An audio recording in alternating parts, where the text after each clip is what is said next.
राष्ट्रों में सत्य फैलाने में हमारी सहायता करें। आपका दान डबिंग, अनुवाद और सामग्री निर्माण का समर्थन करता है। दान के माध्यम।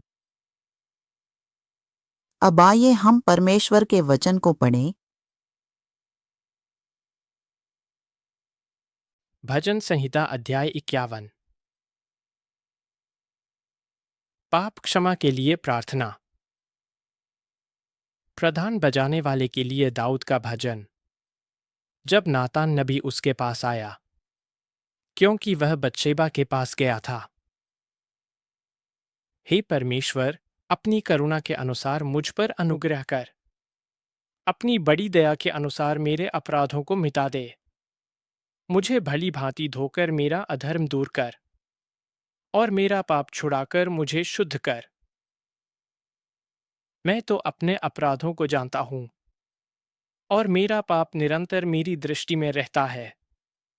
मैंने केवल तेरे ही विरुद्ध पाप किया और जो तेरी दृष्टि में बुरा है वही किया है, ताकि तू बोलने में धर्मी और न्याय करने में निष्कलंक ठहरे। देख, मैं अधर्म के साथ उत्पन्न हुआ और पाप के साथ अपनी माता के गर्भ में पड़ा। देख, तू हृदय की सच्चाई से प्रसन्न होता है और मेरे मन ही में ज्ञान सिखाएगा। जूफा से मुझे शुद्ध कर तो मैं पवित्र हो जाऊंगा। मुझे दो और मैं हिम से भी अधिक श्वेत बनूंगा। मुझे हर्ष और आनंद की बातें सुना, जिससे जो हड्डियां तूने तोड़ डाली हैं वे मगन हो जाए। अपना मुख मेरे पापों की ओर से फेर ले और मेरे सारे अधर्म के कामों को मिटा डाल। हे परमेश्वर, मेरे अंदर शुद्ध मन उत्पन्न कर और मेरे भीतर स्थिर आत्मा नए सिरे से उत्पन्न कर। मुझे अपने सामने से निकाल न दे और अपने पवित्र आत्मा को मुझसे अलग न कर। अपने किए हुए उद्धार का हर्ष मुझे फिर से दे और उदार आत्मा देकर मुझे संभाल। जब मैं अपराधियों को तेरा मार्ग सिखाऊंगा, तो पापी तेरी ओर फिरेंगे। हे परमेश्वर, हे मेरे उद्धारकर्ता परमेश्वर, मुझे हत्या के अपराध से छुड़ा ले। तब मैं तेरी धार्मिकता का जय जयकार करूंगा। हे प्रभु, मेरा मुंह खोल दे, तब मैं तेरा गुणानुवाद कर सकूंगा। क्योंकि तू बलि से प्रसन्न नहीं होता, नहीं तो मैं देता। होम बलि से भी तू प्रसन्न नहीं होता। टूटा मन परमेश्वर के योग्य बलिदान है। हे परमेश्वर, तू टूटे और पिसे हुए मन को तुच्छ नहीं जानता। प्रसन्न होकर सियोन की भलाई कर, यरूशलेम की शहरपनाह को तू बना। तब तू धार्मिकता के बलिदानों से, अर्थात सर्वांग पशुओं की होमबलि से प्रसन्न होगा। तब लोग तेरी वेदी पर पवित्र बलिदान चढ़ाएंगे।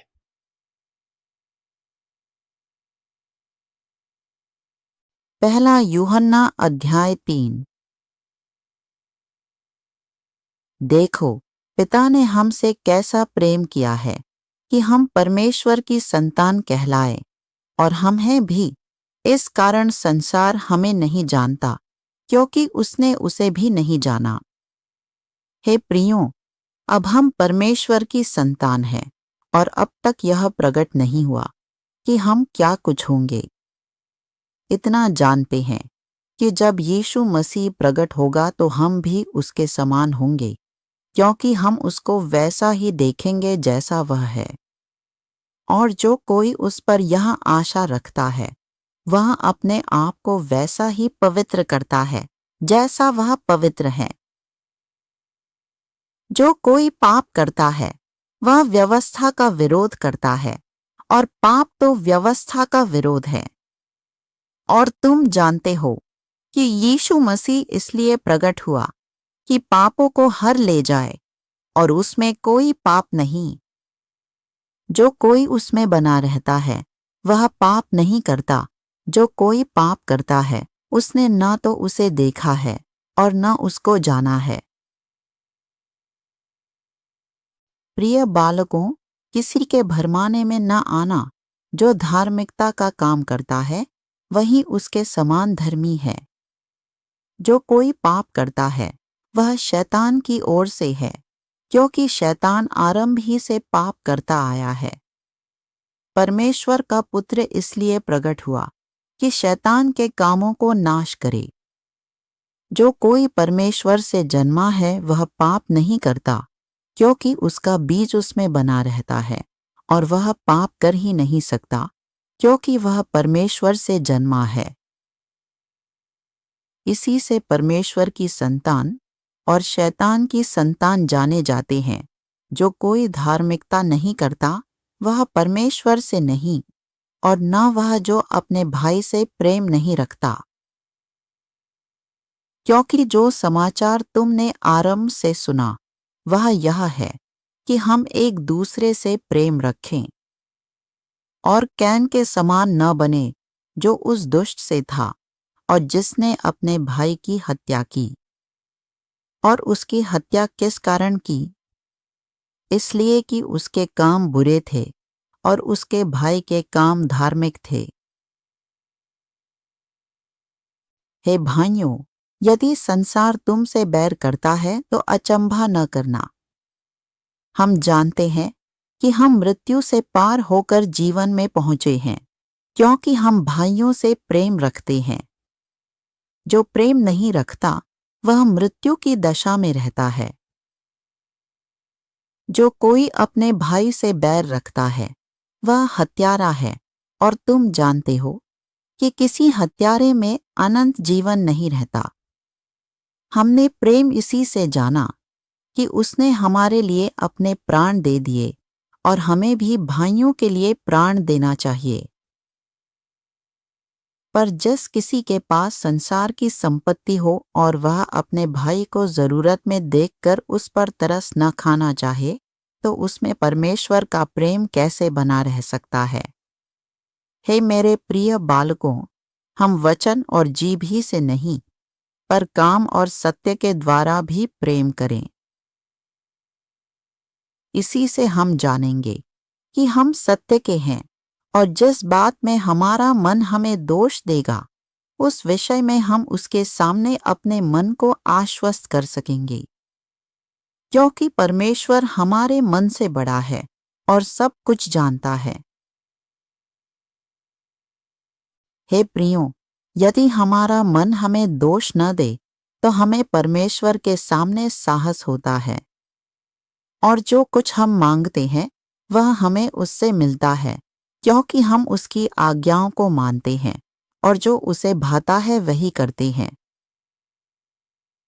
और उसकी आज्ञा यह है कि हम उसके पुत्र यीशु मसीह के नाम पर विश्वास करें, और जैसा उसने हमें आज्ञा दी है उसी के अनुसार आपस में प्रेम रखें।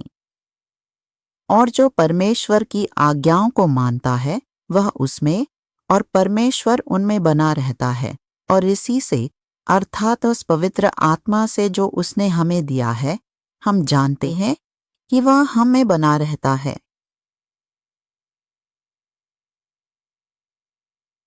हालेलुया।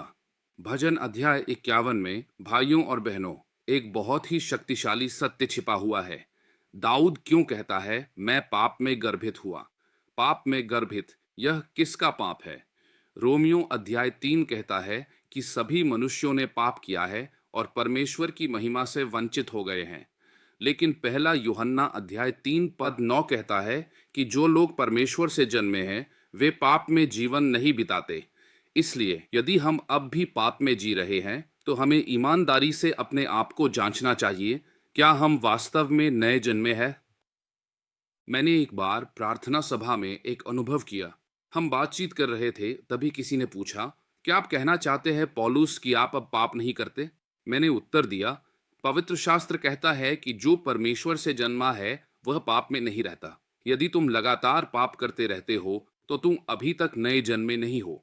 तुरंत किसी ने विरोध किया, यह असंभव है, हम सभी पाप करते हैं। यह सच है, हम सभी ने पाप किया है, लेकिन जब कोई व्यक्ति नया जन्म पाता है तो उसका जीवन बदलना चाहिए। यदि कोई बार बार उसी पाप में गिरता रहता है और उसमें कोई परिवर्तन नहीं होता, तो इसे गंभीरता से जांचना चाहिए। हमें परमेश्वर से ईमानदारी से पूछना चाहिए, क्या मैं सचमुच नया जन्म पाया हूं? समस्या, भाइयों और बहनों, ये है कि अपोलोजेटिक्स के क्षेत्रों में लगातार होने वाले विवाद अक्सर किसी गहरी समस्या को प्रकट करते हैं। लोग एक दूसरे का अपमान करते हैं, हमला करते हैं, उजागर करते हैं और शाप देते हैं। क्या आप सच में सोचते हैं कि ऐसे लोग नए जन्म में हैं? मैंने एक बार एक कलीसिया में भाग लिया और हमारे धार्मिक मतभेदों के कारण एक विदेशी व्यक्ति मुझ पर बहुत क्रोधित हो गया और मेरे बारे में कहानियां फैलाने लगा। फिर भी मैं उस पर निर्भर नहीं था और मैंने उससे कुछ भी नहीं मांगा। एक दिन मैं उससे सड़क पर मिला। मैंने उसे कई बार नमस्ते कहा, लेकिन उसने ऐसा दिखाया जैसे उसने मुझे सुना ही नहीं। वो जानबूझकर मुझसे बच रहा था और जवाब नहीं देना चाहता था। यहां तक कि जब मैंने कहा, नमस्ते, आप कैसे हैं, तब भी उसने कोई उत्तर नहीं दिया।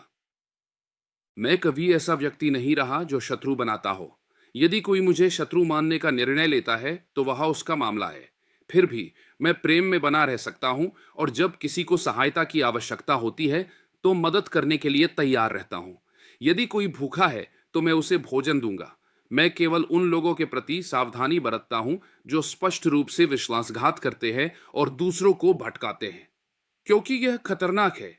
लेकिन यदि यह केवल एक गलत फहमी है तो वह अभी भी भाई या मित्र है। इसलिए मैं ईमानदारी से कह सकता हूं, मैं घृणा में नहीं जीता। कभी कभी लंबे समय तक बचने के बाद लोग अचानक अपना रवैया बदल लेते हैं। एक व्यक्ति ने मुझसे कहा, मैंने 2 साल तक इजराइल में अध्ययन किया, मैं बहुत व्यस्त था। और फिर मेरा मजाक उड़ाते हुए कहा, जितना अधिक पढ़ते हो उतना ही सिर बड़ा हो जाता है। मैंने उत्तर दिया, महत्व ज्ञान या उपाधियों को दिखाने का नहीं है, बल्कि हृदय की स्थिति का है। कुछ लोग कहते हैं धर्मशास्त्र पढ़ने की जरूरत नहीं, यहां तक कि यीशु भी स्कूल नहीं गए। यह गलत सोच है। यीशु को गुरु कहा गया और उनके शिष्यों को शिष्य कहा गया क्योंकि वे उनसे सीखते थे। लेकिन मेरी बात शिक्षा के बारे में नहीं है, बल्कि इस बारे में है कि कैसे धार्मिक मतभेद शत्रुता में बदल सकते हैं। भाइयों और बहनों, जनवरी या फरवरी में मैं अमेरिका जाने वाला हूं। मैं उन लोगों से मिलने का इरादा रखता हूं जो कहते हैं कि मैं उनका शत्रु हूं। मैं देखना चाहता हूं कि क्या वे आमने सामने मिलने के लिए पर्याप्त साहसी और सज्जन हैं। मैं कभी उनका शत्रु नहीं रहा। मैं केवल स्पष्ट रूप से बात करना चाहता हूं ताकि बदनामी और गलत फहमियां आगे न बढ़े। परमेश्वर के राज्य के बच्चों, अपने लिए शत्रु मत बनाओ। यदि लोग तुम्हारा विरोध करते हैं तो परेशान मत हो। तुम सत्य में जीने के कारण घृणा के पात्र बन सकते हो। लोग तुम्हें गलत समझ सकते हैं और ऐसा अक्सर होता है, लेकिन पवित्रता में जीवन बिताते रहो और दियाकोनिया में, अर्थात प्रेम की सेवा में बने रहो। जो लोग तुम्हें अस्वीकार करते हैं उनकी चिंता मत करो, ये परमेश्वर का विषय है।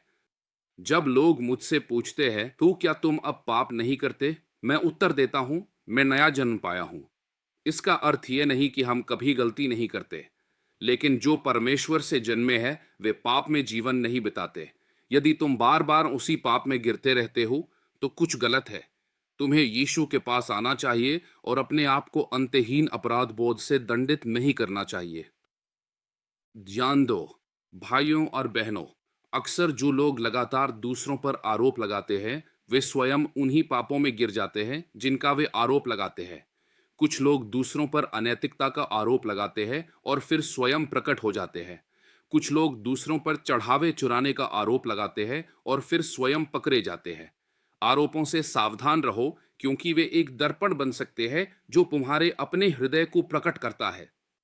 अब हम फिर से भजन अध्याय 51 पर लौटते हैं। मैं पाप में गर्भित हुआ। मैंने इसे पहले संगति में समझाया है और फिर से समझाऊंगा।